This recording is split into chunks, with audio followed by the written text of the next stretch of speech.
A expressão dele congelou quando entrei na festa. Foi exatamente como imaginei que seria. 3 meses de humilhação, de ser tratada como lixo, de ouvir que eu não passava de uma faxineira insignificante. E ali estava eu, parada na entrada do salão decorado com flores caríssimas, com o vestido simples que consegui comprar com minhas economias, observando o pânico crescer nos olhos de Gabriel Almeida Vasconcelos, o filho mimado do milionário que me demitiu da forma mais cruel possível. O lustre de cristal acima da minha cabeça lançava reflexos dourados por todo o salão, as mesmas luzes que eu tinha limpado tantas vezes, equilibrada numa escada, com medo de cair. Mas antes de contar como cheguei até esse momento, como consegui virar esse jogo impossível, deixa eu voltar um pouco no tempo, porque essa história começa 3 meses antes, quando eu ainda acreditava que trabalho honesto e dedicação eram suficientes para ganhar respeito. Meu nome é Helena. Tenho 42 anos e durante 5 anos eu limpei cada canto da mansão dos Vasconcelos. 5 anos acordando às 5 da manhã,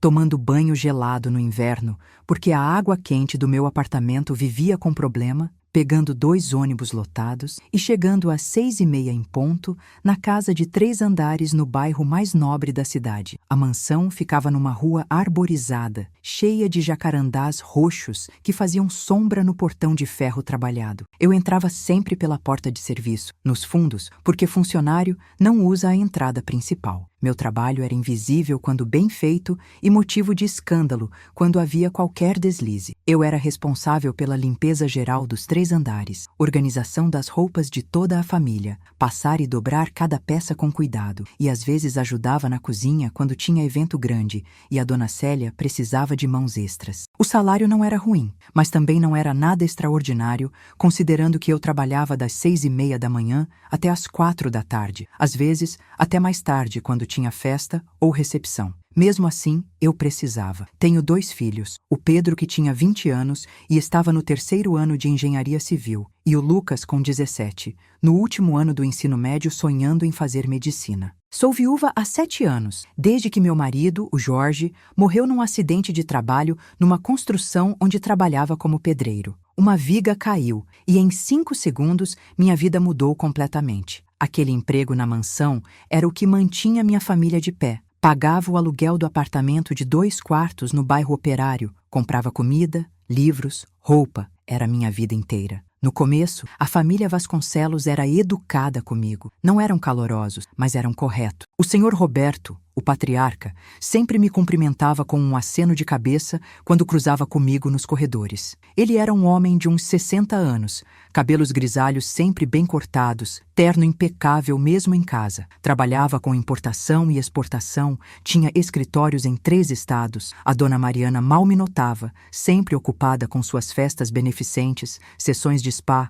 almoços com as amigas da alta sociedade. Ela era 10 anos mais nova que o marido, bem conservada, sempre vestida em roupas de grife, cabelos loiros platinados perfeitos. Tinha também a filha mais velha, Beatriz, que morava em São Paulo tocando a própria empresa de marketing digital. Ela raramente aparecia, mas quando vinha era simpática, me perguntava como estavam meus filhos, deixava gorjeta generosa nas festas de fim de ano. E tinha Gabriel. 28 anos, nunca trabalhou um dia sequer na vida de verdade. Formado em administração numa universidade particular caríssima, em que o pai fez doações tão generosas que construíram uma biblioteca com o nome da família. Quando comecei a trabalhar lá, Gabriel tinha 23 e ainda era meio educado comigo. Distraído demais com as festas intermináveis, as namoradas que trocava todo mês, os carros importados que ganhava do pai, para me notar de verdade. Eu era apenas parte da mobília, mais um objeto na casa. Mais de uns 3 anos pra cá,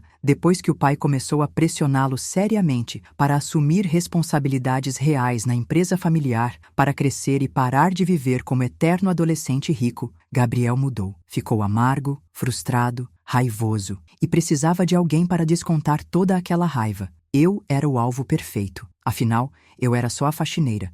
Não podia revidar, não podia reclamar, precisava do emprego. A primeira vez que ele realmente me humilhou, que cruzou a linha do desrespeito casual para a crueldade deliberada, foi num jantar de negócios importante. O pai tinha trazido uns investidores importantes para casa, homens de meia idade com relógios que custavam mais que meu salário de um ano, conversando sobre ações, sobre oportunidades em mercados internacionais. A mesa estava posta com a louça de porcelana francesa, talheres de prata polidos até brilhar, taças de cristal que refletiam a luz das velas. Eu estava ajudando a servir porque a equipe de garçons contratada não tinha sido suficiente. A dona Célia me pediu para levar mais vinho tinto para a sala de jantar. Peguei a garrafa cara, uma safra francesa que o senhor Roberto guardava para ocasiões especiais, e comecei a servir com cuidado. Ia tudo bem? Eu já tinha servido 3 convidados, até que tropecei no tapete persa da sala de jantar. Era um tapete enorme,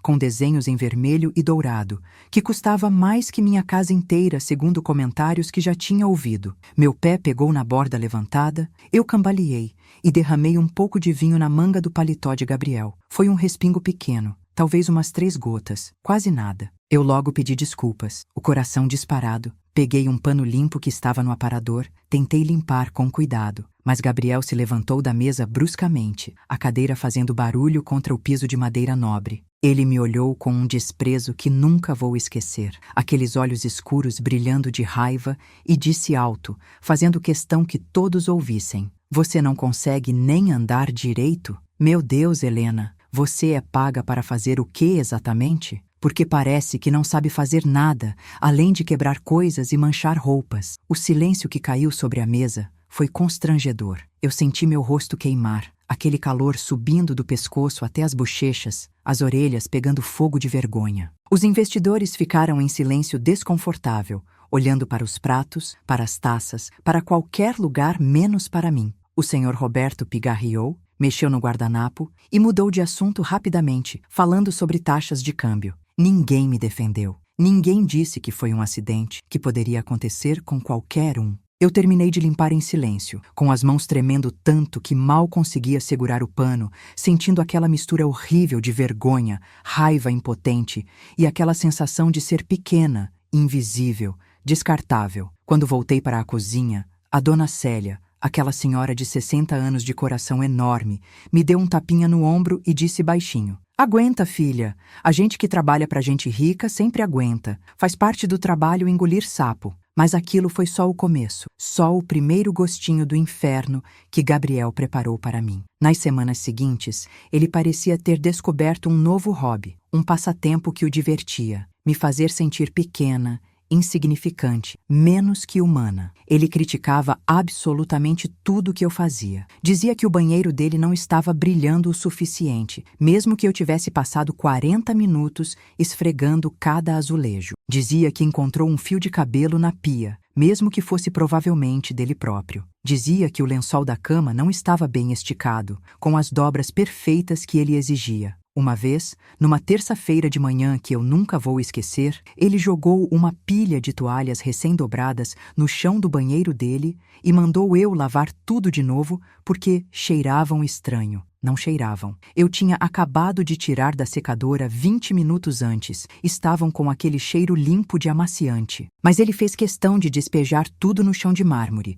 uma por uma, olhando diretamente nos meus olhos enquanto fazia, esperando minha reação, querendo me ver quebrar. Eu abaixei a cabeça, mordi o lábio com força para não chorar na frente dele, juntei as toalhas todas do chão e lavei tudo de novo, porque eu precisava daquele emprego, porque meu filho mais novo precisava de material escolar novo para o semestre que estava começando, porque o aluguel não se pagava sozinho, e o dono do apartamento já estava cobrando atrasado. Os outros funcionários notavam tudo, claro. Era impossível não notar. O motorista, seu Joaquim, um senhor negro de 65 anos que trabalhava para a família há 20 anos e tinha visto 3 gerações dos Vasconcelos. Às vezes, sacudia a cabeça com pena quando via Gabriel me tratando mal nos corredores. A dona Célia suspirava fundo, balançava a cabeça e me oferecia café forte e pão de queijo quentinho que ela fazia para me consolar. O jardineiro, seu Manuel, que só ia 2 vezes por semana cuidar do gramado enorme e das roseiras premiadas da Dona Mariana, uma vez comentou enquanto eu estendia roupa no varal dos fundos: "Esse menino não presta, Helena. Nunca prestou. Nasceu podre de mimado." Mas ninguém podia fazer nada de concreto. A gente era só funcionário, peças substituíveis na engrenagem daquela casa. E Gabriel era o filho do patrão, o herdeiro de tudo aquilo, o príncipe intocável do castelo. Teve um dia, cerca de 2 meses antes de tudo mudar, de tudo explodir, que ele fez algo que me quebrou um pouco mais por dentro, que rachadura minha alma só mais um pouquinho. Era aniversário dele, 28 anos, e a Dona Mariana tinha organizado um almoço enorme na área externa da mansão, com uns 50 convidados espalhados entre a piscina e o jardim. Tinha toldo branco com flores penduradas, mesas postas com toalhas de linho, arranjos de rosas brancas e vermelhas em cada mesa. Amigos dele, parentes distantes, gente da alta sociedade que a Dona Mariana fazia questão de impressionar. Eu estava ajudando a arrumar a mesa principal, colocando as taças de cristal com cuidado, uma de cada vez, checando se estava tudo alinhado perfeitamente. O sol estava forte, eu estava suando por baixo do uniforme, minha coluna doendo depois de 4 horas montando aquela festa. Gabriel passou por mim com um grupo de amigos barulhentos. Eles estavam rindo alto, meio embriagados, já mesmo sendo só meio-dia, falando besteira, se empurrando. Um deles, um tal de Rodrigo de camisa rosa e óculos escuros caros, esbarrou em mim sem querer quando passou. Eu estava com uma taça na mão, tropeciei com o impacto e a taça escorregou dos meus dedos. Ela caiu em câmera lenta, girando no ar, e se espatifou no chão de mármore claro, com um barulho horrível que ecoou pelo jardim inteiro. 1000 pedacinhos de cristal se espalharam. Tudo parou. As conversas morreram. A música continuou tocando, mas todo mundo olhou. 50 pares de olhos me julgando. E Gabriel sorriu. Foi um sorriso cruel, de satisfação, de quem estava se divertindo com meu desespero. Ele deu 2 passos na minha direção, as mãos nos bolsos da calça cara, o cabelo gel perfeitamente penteado. "Perfeito, Helena", ele disse com aquela voz arrastada, pausada, fazendo questão que todos ouvissem cada palavra. "Você conseguiu estragar meu aniversário antes mesmo do almoço começar. Parabéns. Sabe quanto custa essa taça? Claro que não sabe. Você provavelmente ganha em 1 mês o que essa taça custa. Aliás, você provavelmente ganha em 2 meses. Os amigos dele riram alto, daquela risada falsa de gente embriagada. Riram da minha cara, da minha vergonha, do meu desespero. O Rodrigo, que tinha esbarrado em mim, nem pediu desculpas, só riu junto. Eu fiquei ali parada, com cacos de vidro ao redor dos meus pés, as mãos tremendo, sentindo lágrimas queimarem meus olhos, mas me recusando com todas as forças a chorar na frente deles. Não ia dar esse gosto, não ia mostrar fraqueza. "Limpa essa bagunça", Gabriel ordenou, acenando com a mão como se estivesse dispensando um cachorro, e saiu andando com os amigos, voltando para a festa como se nada tivesse acontecido. Eu me abaixei devagar, os joelhos estalando, e comecei a juntar os cacos de cristal um por um, com as mãos tremendo tanto que cortei o dedo indicador num pedaço afiado. O sangue escorreu, misturou com as lágrimas que finalmente caíram quando abaixei a cabeça e ninguém mais podia ver. A Dona Célia veio correndo da cozinha com uma vassourinha e uma pá, se ajoelhou do meu lado mesmo com os joelhos dela já doloridos de artrite, e sussurrou enquanto me ajudava: "Você não merece isso, minha filha. Ninguém merece ser tratado assim." Mas eu merecia? Será que eu merecia? Naquele momento, eu me sentia tão pequena, tão insignificante, tão quebrada por dentro, que quase acreditei que ele tinha razão, que eu era realmente só uma faxineira desastrada, burra, inútil, que não merecia respeito de ninguém. Mas a gota d'água, o momento final que mudaria tudo, ainda estava por vir. Isso foi só o aquecimento, só os primeiros rounds do inferno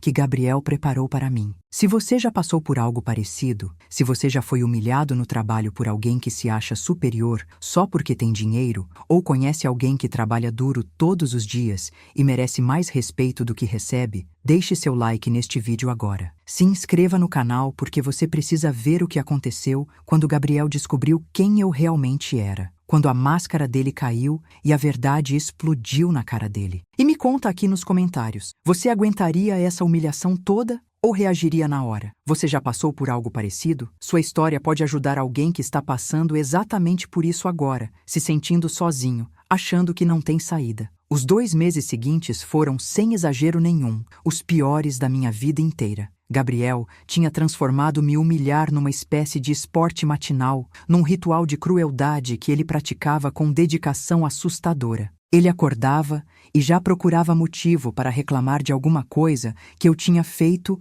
ou deixado de fazer. Teve dia que ele me chamou no quarto dele às 7 horas da manhã, quando eu mal tinha chegado e nem tinha tido tempo de tomar café, só para dizer que o café que a dona Célia tinha preparado estava absolutamente horrível, intragável, e que era culpa minha por não ter supervisionado o trabalho dela. Eu nem trabalhava na cozinha. Não era minha função fiscalizar a dona Célia, que cozinhava desde antes de eu nascer. Mas Gabriel não se importava com lógica, com razão, com justiça. Ele só queria um saco de pancadas emocional, alguém para absorver toda a frustração dele com a própria vida vazia e sem propósito. E eu estava ali, disponível, vulnerável, precisando do emprego demais para revidar. Teve uma vez, num fim de semana prolongado de feriado, que ele trouxe a namorada nova para passar uns dias. Larissa, uma modelo de 23 anos, daquelas que você vê em revista de moda, propaganda de carro de luxo, desfile de grife cara. Ela era bonita, isso ninguém podia negar, mas tinha um jeito tão falso,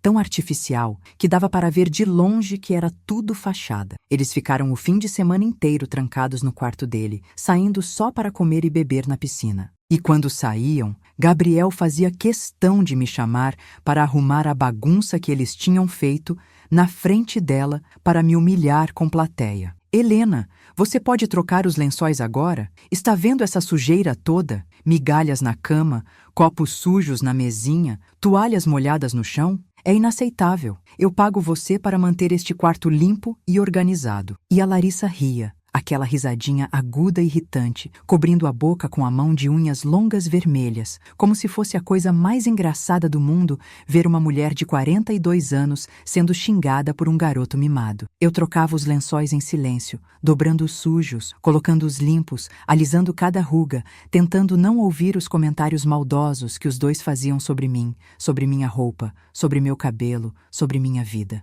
Uma tarde de quinta-feira, eu estava limpando a sala de estar enorme, passando o aspirador no carpete bege claro que cobria metade do piso, quando ouvi vozes vindo do escritório do Sr. Roberto. A porta estava entreaberta uns 10 centímetros e as vozes saíam altas, nervosas, atravessando o corredor. Era Gabriel discutindo com o pai. De novo, eles tinham essas discussões toda semana. Desliguei o aspirador para não fazer barulho e continuei limpando, mas sem conseguir evitar ouvir. Pai, eu não quero trabalhar na empresa. Eu cansei de repetir isso. Eu não nasci para ficar preso num escritório 8 horas por dia, assinando papel, indo em reunião chata com gente velha e entediada. A voz do Gabriel saía estridente, quase infantil. O Sr. Roberto respondeu com aquela voz cansada de quem já teve a mesma conversa 1000 vezes e nunca chegou a lugar nenhum. Gabriel, você tem 28 anos. Está na hora de crescer, de assumir responsabilidades. Eu não vou viver para sempre. Preciso de alguém para tocar os negócios quando eu me aposentar ou quando eu morrer. Gabriel bateu a mão na mesa com força. Eu ouvi o baque. Então, deixa a Beatriz tocar. Ela adora essas coisas de negócios, de reunião, de planilha. Ela nasceu para isso. O pai suspirou fundo. Sua irmã tem a própria vida em São Paulo, a própria empresa funcionando bem. Você é o homem mais jovem da família. É sua responsabilidade assumir o legado do seu avô. Ouvi Gabriel resmungar algo sobre machismo ultrapassado e pressão injusta. E depois, a discussão morreu em silêncio tenso. Porta batendo. Passos pesados descendo a escada. Mas eu tinha entendido. Gabriel estava frustrado, preso numa vida que não queria, sendo forçado pelo pai a crescer, a trabalhar, a ser adulto responsável. E toda aquela raiva, toda aquela frustração, ele descontava em mim. Tentei me defender uma vez. Foi um erro que nunca vou esquecer. Gabriel tinha acabado de chegar de viagem. Uma semana inteira em algum resort 5 estrelas no Caribe, bancado pelo cartão de crédito do pai. Ele tinha postado fotos no Instagram. Praia paradisíaca, drinks coloridos, piscina infinita, pôr do sol alaranjado. Enquanto isso eu estava ali, limpando a casa dele, ganhando um salário que mal pagava minhas contas. Ele chegou num sábado à tarde, de mau humor terrível, reclamando do calor absurdo de janeiro, do trânsito caótico da cidade, da demora no aeroporto. Entrou em casa gritando meu nome feito louco. Helena, Helena, onde diabos você está? Eu saí da lavanderia correndo, o coração disparado, pensando que tinha acontecido alguma emergência. O que foi, Sr. Gabriel? Aconteceu alguma coisa? Ele jogou a mala enorme no chão do hall de entrada, bem em cima do mármore branco que eu tinha acabado de encerar de joelhos meia hora antes. A mala era daquelas rígidas caras, cheia de adesivos de países que ele tinha visitado. Leva essa mala para o meu quarto e desmancha tudo. E cuidado com as roupas. Algumas são importadas. Custaram uma fortuna. Eu olhei para a mala fechada no chão. Olhei para a escada larga, que subia em 2 lances até o 2º andar. Subi e desci aquela escada umas 50, 60 vezes por dia, carregando balde, vassoura, pano, roupa suja, roupa limpa. Mas carregar aquela mala que devia pesar fácil, uns 20, 25 quilos, seria puxado demais. Minha coluna já estava reclamando, dando pontadas desde que levantei da cama. E ele estava ali, parado na minha frente. Um homem de 28 anos, forte e saudável, perfeitamente capaz de carregar a própria bagagem. Respirei fundo, juntei coragem e disse com a voz mais educada e respeitosa que consegui juntar: Senhor Gabriel, o senhor não poderia levar a mala? Estou com a coluna meio dolorida hoje. Dormi mal e carregar esse peso todo pela escada. Ele me cortou antes que eu terminasse a frase. Os olhos dele brilharam com uma raiva que me assustou. Dolorida? Você está sendo paga para trabalhar, não para reclamar de dor. Se está dolorida, toma um remédio. Vai no médico no seu dia de folga. Agora pega essa mala e faz o que eu mandei, imediatamente. Eu senti as bochechas queimarem de vergonha e raiva, mas peguei a mala. Era pesada mesmo, mais até do que eu imaginava. Subi aqueles 2 lances de escada em câmera lenta, pausando a cada 5 degraus para descansar, sentindo minha lombar protestar com cada movimento, cada esforço. Quando finalmente cheguei no quarto dele, no 2º andar, coloquei a mala em cima da cama king size dele e comecei a abrir. Tirei as roupas uma por uma. Estava tudo amassado, cheirando a praia, a protetor solar, a suor seco. Biquínis da namorada misturados com as bermudas dele, toalha de hotel que ele tinha roubado, chinelos de marca caríssimos. Separei tudo para lavar, dobrei o que dava para salvar. E enquanto fazia isso, senti lágrimas escorrendo pelo meu rosto sem que eu percebesse. Não eram lágrimas de dor física, embora minha coluna estivesse latejando. Eram lágrimas de cansaço emocional profundo, de sentir que não importava o quanto eu me esforçasse, o quanto eu trabalhasse duro,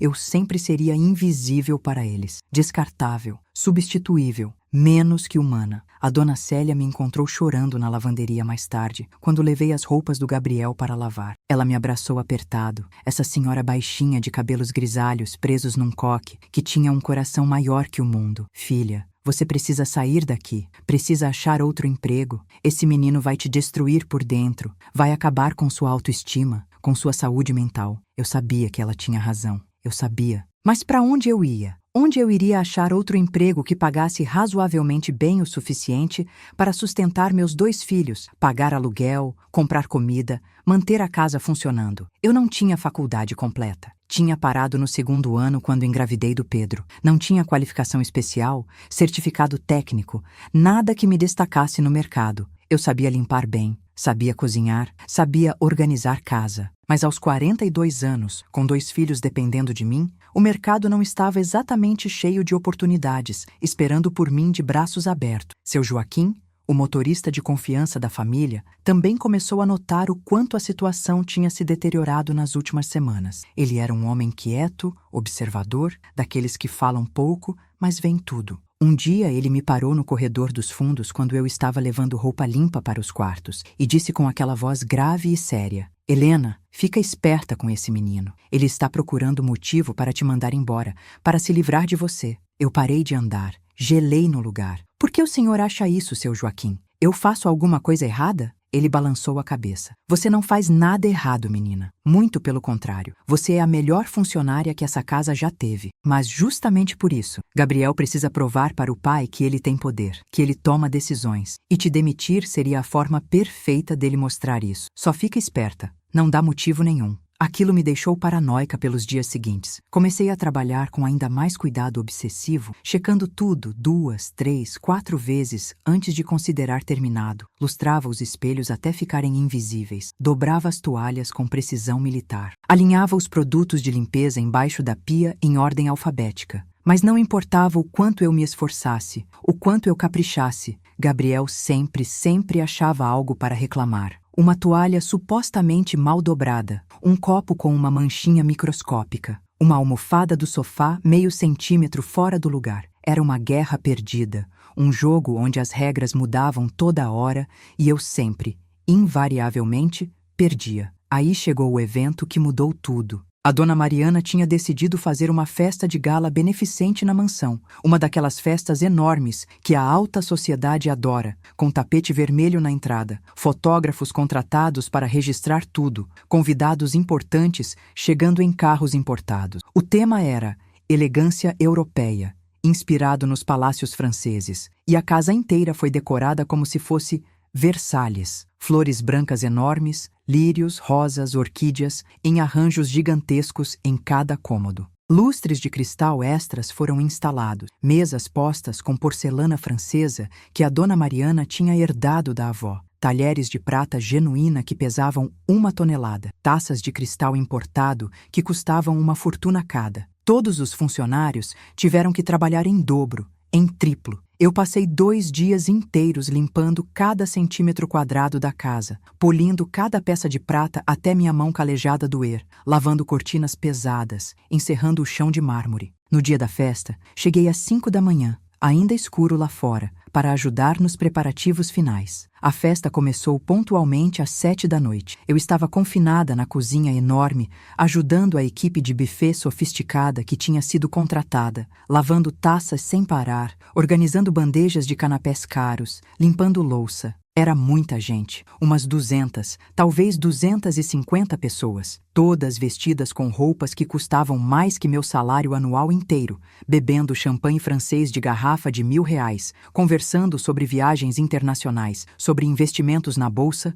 sobre casas de veraneio. Gabriel estava lá, no centro absoluto das atenções, vestindo um smoking preto impecável feito sob medida, o cabelo penteado para trás com gel importado, o braço possessivo em volta da cintura fina da Larissa, que usava um vestido vermelho justíssimo. Ele ria alto, brindava com todo mundo, se exibia como pavão. Lá pelas 10 da noite, quando a festa estava no auge, a dona Mariana entrou na cozinha apressada e me chamou. Ela queria que eu levasse mais champanhe gelado para a sala principal porque estava acabando. Peguei uma bandeja de prata redonda com 6 taças longas, cheias até a metade, com champanhe francês borbulhante, equilibrei com todo cuidado nos 2 braços e comecei a atravessar o salão lotado. Tinha tanta gente que mal conseguia enxergar para onde ia, manobrando entre grupos conversando, evitando esbarrar, pedindo licença baixinho. Ia tudo absolutamente bem, até que alguém, não sei quem, esbarrou forte em mim por trás. Acho que foi sem querer. Tinha gente demais, todo mundo meio embriagado já. A bandeja balançou violentamente nas minhas mãos. Tentei segurar, fazer força, mas uma das taças escorregou, tombou, caiu. O vidro fino se espatifou no chão de mármore branco. Champanhe caríssimo espirrou para todos os lados, molhou a barra do vestido longo bege de uma senhora elegante de cabelos grisalhos que devia ter uns 70 anos. Ela deu um gritinho agudo de susto. Todo mundo, num raio de 5 metros, parou de conversar instantaneamente. A música continuou tocando ao fundo, mas as conversas morreram. 200 cabeças se viraram na minha direção. 200 pares de olhos me julgando. E Gabriel apareceu como se tivesse sido invocado, como se estivesse esperando, vigiando, torcendo para eu errar. Ele veio na minha direção com passos rápidos, a voz já alta, já furiosa, já performática. Mas que diabos você acha que está fazendo, Helena? Ele praticamente gritou, fazendo questão absoluta que todos ouvissem cada palavra.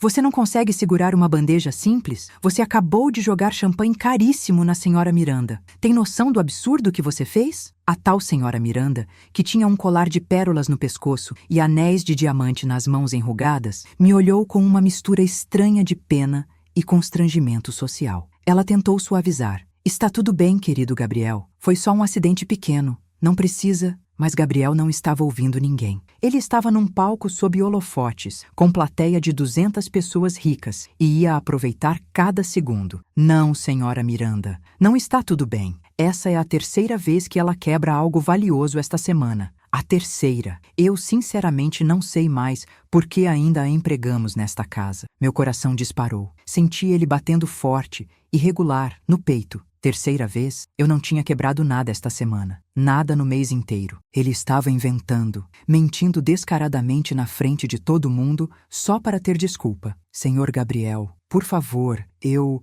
Tentei falar, mas ele me cortou com a mão levantada, a voz ainda mais alta. Cala a boca. Não quero ouvir desculpa. Vai limpar essa bagunça imunda agora mesmo e depois vai embora desta casa. Você está oficialmente demitida. Acabou. O silêncio que caiu no salão inteiro foi ensurdecedor, pesado, sufocante. 200 pessoas me olhando com curiosidade mórbida, algumas com pena superficial, outras claramente se divertindo com o drama. A dona Mariana estava parada num canto perto da escada, a boca entreaberta em choque, os olhos arregalados, parecendo completamente sem saber o que fazer ou dizer. O senhor Roberto nem estava por perto, devia estar no escritório conversando com algum investidor importante. Eu fiquei ali congelada, segurando a bandeja agora com 5 taças, sentindo literalmente meu mundo inteiro desabar em câmera lenta ao meu redor. Mas, senhor Gabriel, por favor, eu preciso muito desse emprego. Eu tenho 2 filhos para criar sozinha, contas para pagar. Minha voz saiu falhada, embargada. Ele sorriu. Foi um sorriso frio, cruel, sádico, de alguém que estava sentindo prazer genuíno em me destruir publicamente. Deveria ter pensado nisso antes de ser tão incompetente. Agora sai da minha festa. Imediatamente. Não sei como consegui me mover depois disso. Acho que foi no piloto automático, o corpo fazendo o que a mente não conseguia processar. Abaixei devagar, os joelhos estalando, e comecei a juntar os cacos minúsculos de vidro espalhados com as mãos tremendo descontroladamente. Alguém da equipe do buffet trouxe uma pá pequena e um pano. Limpei cada gota de champanhe do mármore em silêncio absoluto, com 200 pares de olhos me observando, me julgando, se divertindo com minha humilhação. Quando terminei, levantei com dificuldade, as pernas bambas, e atravessei aquele salão enorme com a cabeça erguida o máximo que consegui, mesmo com lágrimas grossas escorrendo incontroláveis pelo meu rosto, manchando a gola do meu uniforme simples. Peguei minha bolsa velha de couro sintético na cozinha. A dona Célia me agarrou num abraço apertado, chorando junto comigo. Minha filha querida, isso não é justo, não é certo, você não merecia. Seu Joaquim apertou meu ombro com força, os olhos dele também brilhando úmidos. Vai dar certo, Helena. Eu não sei como, mas vai dar. Você é forte. Mas naquele momento de desespero absoluto, eu não conseguia ver como daria certo. Só via escuridão. Saí da mansão pela porta de serviço nos fundos, a porta dos funcionários descartáveis. Era quase meia-noite. A rua estava escura e silenciosa. Comecei a andar os 20 minutos longos, até o ponto de ônibus mais próximo. As pernas pesadas, a alma esmagada. Chorei o caminho inteiro sem parar. Chorei de raiva impotente, de humilhação profunda, de medo genuíno do futuro incerto. Como eu ia pagar o aluguel atrasado? Como ia alimentar meus filhos? Como ia pagar a faculdade do Pedro? 5 anos inteiros de trabalho duro, de dedicação absoluta,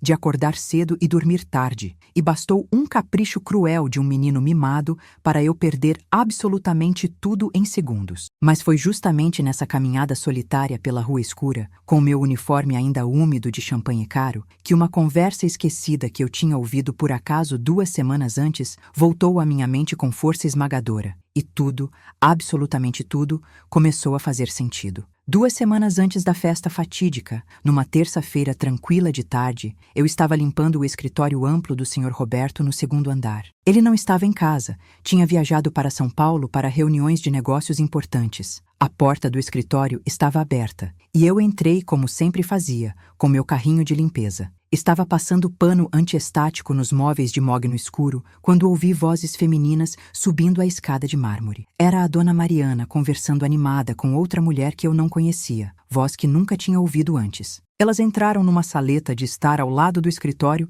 mas a parede era fina e as vozes atravessavam claramente. Eu deveria ter saído imediatamente, mas algo no tom urgente, quase conspiratório, me fez parar o que estava fazendo. Mariana, você tem certeza absoluta de que Roberto não sabe de nada disso? Era a voz da mulher desconhecida, tensa, preocupada. A dona Mariana suspirou fundo. Eu a imaginei sentando naquela poltrona bege que ela adorava. Absoluta certeza, Silvia. Roberto nunca leu o testamento inteiro do pai. Nunca teve interesse. Ele só leu a parte que importava para ele naquele momento, a divisão das empresas e das ações. Mas tem uma cláusula específica que ele desconhece completamente até hoje. Meu coração acelerou sem eu entender por quê. Testamento? Cláusula? E qual é essa cláusula misteriosa? A tal Silvia parecia extremamente curiosa agora. A dona Mariana hesitou longos segundos. Quando falou, sua voz estava baixa, quase um sussurro que eu mal consegui captar. A mansão, Silvia, esta casa linda onde estamos, ela não é nossa. Nunca foi de verdade. Eu quase deixei cair o pano que segurava. Fiquei completamente imóvel, mal respirando, ouvindo com cada fibra do meu ser. Como assim não é de vocês? Vocês moram aqui há quantos anos? A Silvia parecia tão chocada quanto eu me sentia. A dona Mariana deu uma risada amarga, sem humor nenhum. 25 anos completos. Um quarto de século. Mas a mansão pertence legalmente a outra pessoa. Foi assim que o velho Alberto Vasconcelos quis no testamento dele. Ele deixou a empresa toda e as ações para Roberto, as propriedades do litoral e os apartamentos para a irmã do Roberto. E a mansão... Bem, a mansão ele deixou para outra pessoa completamente diferente, com a condição legal expressa de que pudéssemos morar aqui enquanto essa pessoa não a reclamasse oficialmente. Meu Deus! E quem é essa pessoa sortuda? A Silvia estava completamente físgada agora, eu também. Não sei o nome completo exato. O testamento é vago de propósito nisso. Só sei que é alguém que o velho Alberto conheceu muitos anos atrás, décadas antes de casar com a mãe do Roberto, uma mulher. Ele teve um caso secreto com ela, parece, e deixou a mansão no nome dela, ou talvez de algum descendente dela. Está tudo muito nebuloso, muito vago no testamento. Roberto nunca investigou a fundo porque achava que era totalmente irrelevante. Afinal, quem iria aparecer depois de 25 anos inteiros para reclamar uma casa? Elas mudaram de assunto depois disso. Começaram a falar sobre a festa beneficente que estavam planejando, sobre decoração, sobre lista de convidados. Eu terminei a limpeza do escritório em completo estado de choque, a cabeça girando com aquela informação absurda. Saí de lá, atordoada, e não falei absolutamente nada para ninguém. Parecia a história impossível de novela, daquelas coisas melodramáticas que não acontecem na vida real de gente comum. Mas agora, andando sozinha pela rua escura e vazia, depois de ser humilhada e demitida, aquela conversa esquecida voltou com força de tsunami. E junto com ela, veio uma memória enterrada profundamente há muito tempo. Minha mãe, Luciana, minha mãe querida que morreu jovem demais quando eu tinha apenas 16 anos, destruída por um câncer agressivo que a consumiu em 6 meses. Ela era uma mulher reservada, quieta, que nunca falou muito sobre o passado dela, sobre a vida, antes de me ter. Mas quando estava doente terminal, internada naquele quarto de hospital público, com cheiro de desinfetante, ela me contou fragmentos de uma história que nunca tinha feito muito sentido para mim na época. Ela disse que tinha trabalhado para uma família muito rica quando era jovem, antes de engravidar de mim. Disse que tinha se apaixonado perdidamente pelo patrão, um homem muito mais velho que ela, casado, poderoso. Eles tiveram um relacionamento breve, escondido, proibido, intenso. Quando minha mãe descobriu que estava grávida de mim, ele terminou tudo imediatamente, com medo do escândalo, mas prometeu que nunca nos deixaria totalmente desamparadas. Ela nunca quis dinheiro dele, nunca pediu pensão, nunca ameaçou expor o caso. Só criou a filha sozinha com muita dignidade, trabalhou duro a vida toda inteira e morreu cedo demais sem ver a neta que tanto queria conhecer. Mas antes de morrer, deitada naquela cama de hospital, ela me deu uma caixa de sapatos velha amarrada com barbante. Guarda isso com muito cuidado, Helena. Um dia pode ser importante para você. Dentro tinha documentos velhos amarelados, cartas de amor escritas à mão, fotos desbotadas. Eu era adolescente, estava de luto, não dei muita atenção real. Guardei a caixa no fundo escuro do armário e praticamente esqueci da existência dela durante anos. Quando finalmente cheguei em casa naquela noite terrível, depois da pior humilhação da minha vida inteira, acordei meus 2 filhos que estavam dormindo profundamente, Pedro no quarto dele e Lucas no sofá da sala. Sentei sozinha na cozinha pequena sob a luz fluorescente piscando e fui buscar aquela caixa esquecida. Minhas mãos tremiam incontrolavelmente quando abri a tampa empoeirada. Tinha fotos antigas da minha mãe jovem, linda, sorrindo genuinamente feliz, e tinha fotos dela abraçada com um homem elegante de uns 50 e poucos anos na época da foto, cabelos grisalhos ondulados, terno impecável caro, sorriso confiante. No verso amarelado de uma das fotos, escrito à mão com caneta azul desbotada, Alberto e Luciana, verão de 1982.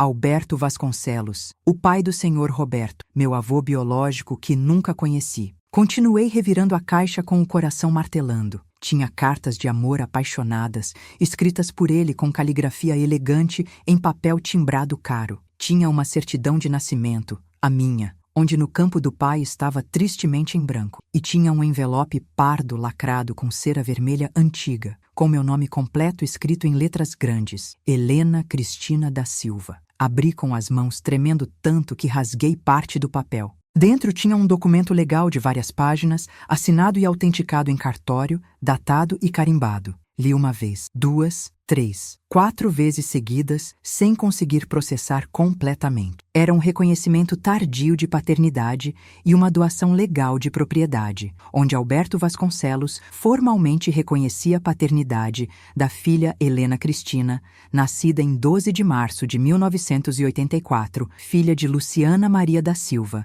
e deixava a sua filha Helena Cristina e seus descendentes diretos legítimos a propriedade inteira situada à Rua dos Jacarandás, número 428, bairro Jardim Europa, como forma de reparação moral e cuidado financeiro perpétuo. Rua dos Jacarandás, número 428, a mansão enorme dos Vasconcelos, onde eu limpava banheiros de joelhos. Eu li aquilo 10 vezes. 20 vezes, até as palavras ficarem embaçadas pelas lágrimas. Não podia ser real, não podia, mas estava ali, preto no branco, com a assinatura reconhecida, oficialmente em cartório, datado de apenas 2 semanas antes da morte súbita do velho Alberto de ataque cardíaco. Ele tinha me deixado a casa inteira. Para mim, a neta bastarda que ele nunca teve coragem de conhecer pessoalmente, a filha esquecida da mulher que ele amou em segredo durante anos, e o senhor Roberto nunca tinha descoberto. Ninguém sabia. A dona Mariana desconfiava de alguma cláusula,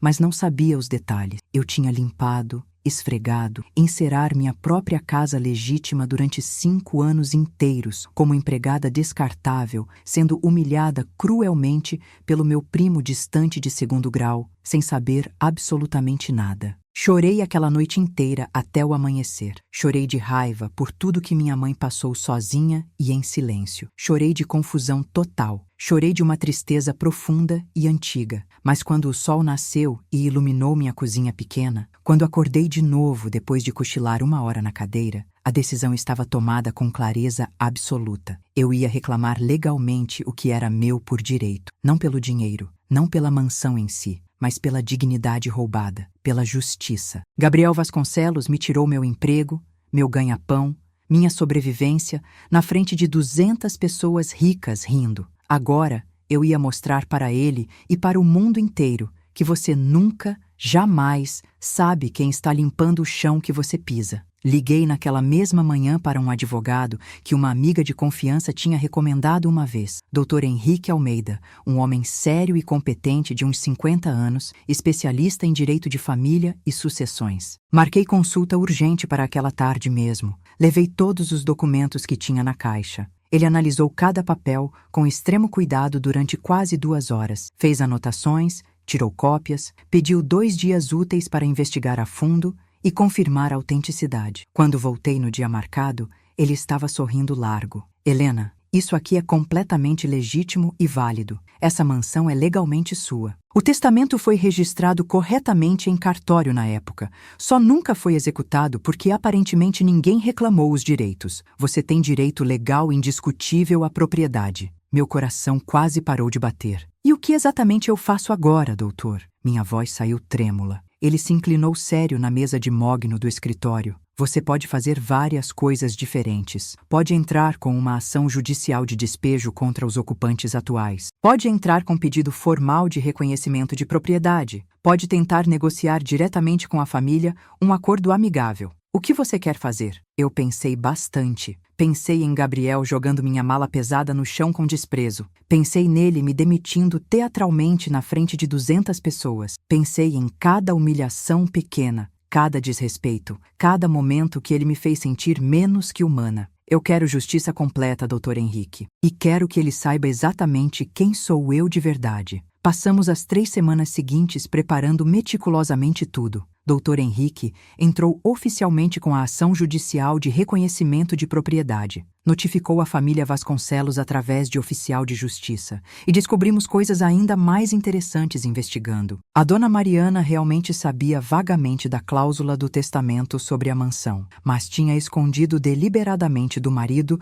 durante todos esses anos, porque tinha medo que ele investigasse a fundo e descobrisse a verdade completa sobre a amante secreta do pai. O que poderia abalar a imagem perfeita da família? O Sr. Roberto realmente não fazia a menor ideia. Nunca tinha lido o testamento completo com atenção. E Gabriel? Bem, Gabriel estava ocupado demais gastando dinheiro que não era dele e humilhando funcionários vulneráveis para se importar minimamente com documentos legais antigos e chatos. A notificação oficial foi entregue pessoalmente aos 3, exatamente 3 semanas depois da minha demissão pública. Eu não estava lá fisicamente para presenciar, mas o Dr. Henrique me contou cada detalhe delicioso depois. A reação foi de choque total absoluto. O Sr. Roberto ficou branco feito papel. A dona Mariana teve uma crise nervosa completa e precisou tomar calmante. E Gabriel entrou em negação total furiosa. Gritou que era golpe elaborado, fraude absurda, que eu era uma oportunista mentirosa tentando roubar o que não era meu. Mas os documentos eram absolutamente irrefutáveis. Teste de DNA foi solicitado oficialmente pelo juiz, comparando o meu material genético com o do Sr. Roberto. O resultado veio 2 semanas depois. Primos de 1º grau confirmados. A casa era minha, legalmente, inquestionavelmente, definitivamente minha. Dr. Henrique me aconselhou sensatamente a negociar algum acordo. Helena, você pode vender a mansão diretamente para eles por um valor generoso, aceitar um acordo financeiro vantajoso, sair dessa situação em grande vantagem monetária, sem complicação. Mas eu tinha um plano completamente diferente. A dona Mariana estava organizando outra festa grande, a festa de noivado oficial do Gabriel com a Larissa. Eu tinha visto no Instagram dela fotos da organização, da empolgação. Seria dali a exatamente 2 semanas, e eu definitivamente ia aparecer. Comprei um vestido simples, mas bonito e elegante, com o dinheiro apertado que tinha sobrado das economias. Arrumei meu cabelo num coque elegante, passei batom. No dia marcado da festa, cheguei na mansão pontualmente às 8 da noite. A mesma mansão enorme onde tinha sido demitida e humilhada publicamente 1 mês e meio antes. Só que agora, legal e oficialmente, eu era a dona absoluta. A expressão dele congelou completamente quando entrei pela porta principal da festa. Não pela porta de serviço dos fundos, pela entrada principal majestosa que funcionários jamais usavam. O salão gigantesco estava lotado de novo, decorado com muito bom gosto com rosas vermelhas enormes e detalhes dourados brilhantes, convidados elegantes bebendo champanhe caro e conversando animados. Gabriel estava estrategicamente perto da entrada grandiosa, com a Larissa grudada no braço dele, cumprimentando efusivamente cada pessoa que chegava. Quando me viu ali parada, seus olhos arregalaram em choque total. Ele veio rapidamente na minha direção,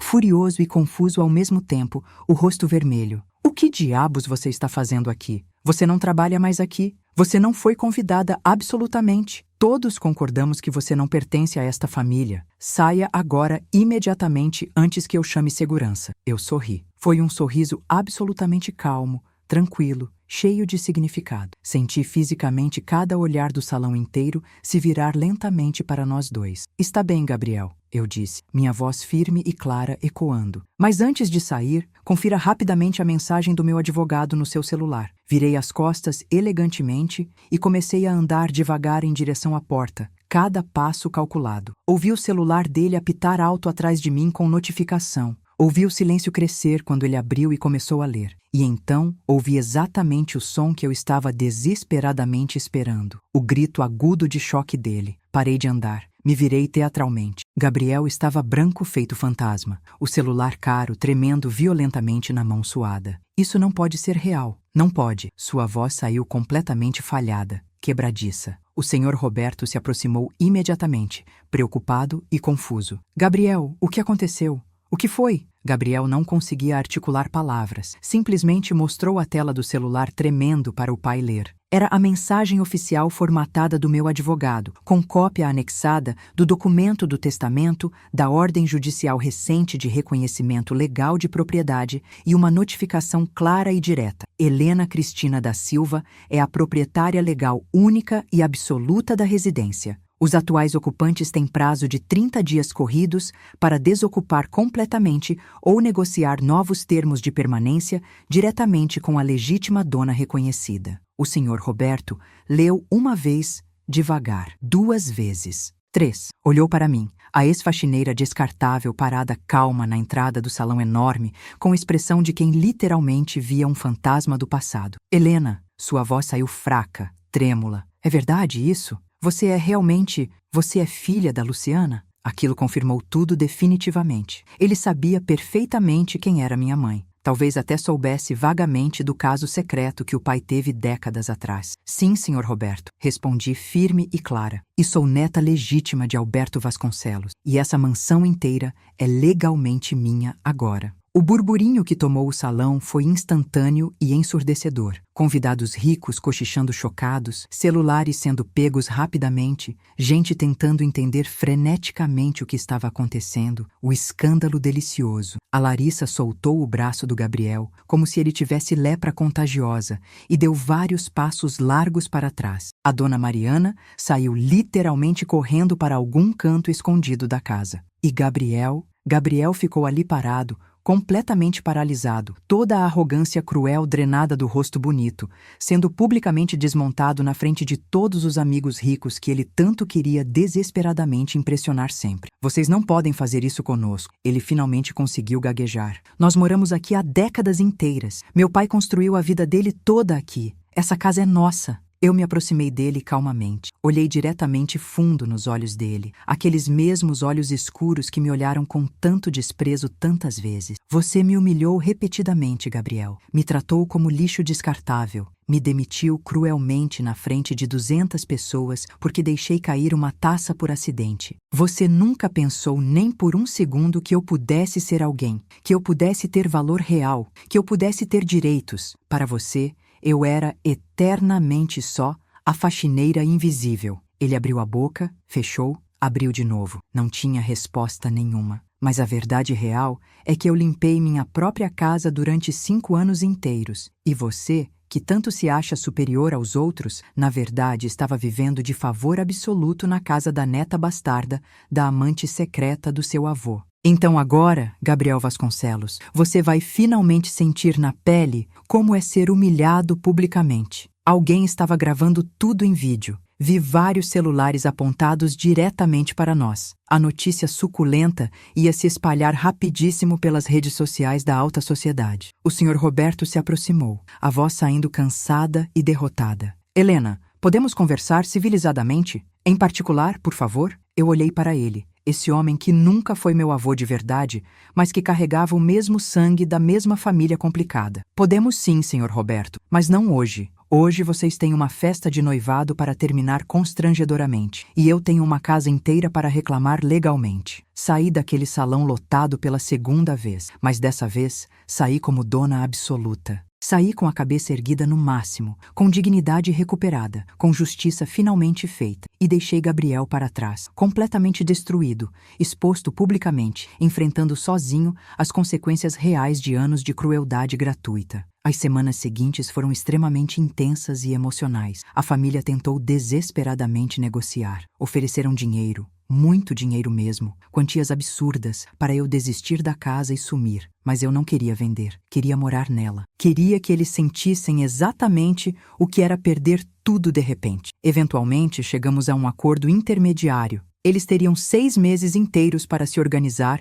e sair completamente. Durante esses 6 meses tensos, o Sr. Roberto realmente conversou várias vezes comigo. Pediu desculpas sinceras pelo comportamento do filho. Contou histórias emocionantes sobre minha mãe, sobre como meu avô falava dela com carinho genuíno, mesmo décadas depois do término. Foi estranho, mas de certa forma profundamente curativo para mim. A dona Mariana nunca me pediu desculpas uma única vez. Acho que o orgulho ferido não deixou. Ela se mudou ressentida para um apartamento bem menor, claramente amarga. Beatriz, a filha mais velha que morava em São Paulo, veio me visitar pessoalmente. Ela foi genuinamente gentil. Disse que eu tinha feito absolutamente a coisa certa. Ela e o pai nunca foram ruins comigo quando eu trabalhava lá como funcionária. E Gabriel? Gabriel virou motivo de piada cruel nos círculos sociais elitistas dele. A história escandalosa da faxineira humilhada que era dona da casa se espalhou feito fogo. Ele perdeu credibilidade social, perdeu respeito, perdeu status. A Larissa terminou com ele exatamente 2 semanas depois da festa desastrosa. Ouvi dizer que ele finalmente teve que começar a trabalhar de verdade sério na empresa do pai, num cargo baixo inicial, ganhando um salário normal modesto. Dizem que ele mudou bastante, ficou mais humilde, mais quieto. Não sei se acredito nisso, mas também não me importo mais. Hoje, 6 meses depois daquele confronto, eu moro na mansão enorme da Rua dos Jacarandás, número 428. Meus 2 filhos moram comigo finalmente. Meu Pedro está terminando a faculdade de engenharia. Meu Lucas passou no vestibular para medicina. A casa é absurdamente grande demais para nós 3, então transformei parte significativa dela num espaço comunitário aberto. Oferecemos aulas gratuitas para crianças carentes da comunidade. Temos uma biblioteca pública aberta, um espaço acolhedor para mães solo se reunirem e se apoiarem. A dona Célia veio trabalhar para mim, mas agora como gerente respeitada do espaço, ganhando 3 vezes mais que antes. Seu Joaquim se aposentou merecidamente, mas passa aqui toda semana sem falta para tomar café e conversar sobre a vida. Essa história toda me ensinou profundamente que ninguém, absolutamente ninguém, tem o direito de nos diminuir, não importa quanto dinheiro eles tenham no banco. Aprendi que dignidade não se compra, não se vende, e não pode ser tirada por ninguém sem nosso consentimento. Aprendi que às vezes a justiça demora, mas quando finalmente chega, é incrivelmente doce. E aprendi que minha mãe, que trabalhou tão duro a vida toda inteira, e morreu sem reclamar nada de ninguém, me deixou muito mais que uma casa cara. Ela me deixou um legado poderoso de força, resistência e dignidade. Se você chegou até aqui, até o final desta história toda, deixe seu like para que mais pessoas vejam que a justiça existe e compensa esperar. Se inscreva no canal, porque todo dia eu trago histórias reais e inspiradoras de pessoas que não abaixaram a cabeça. E me conta nos comentários, você já precisou se impor contra alguém poderoso? Como foi essa experiência? Sua história pode inspirar milhares de pessoas que nos assistem todos os dias.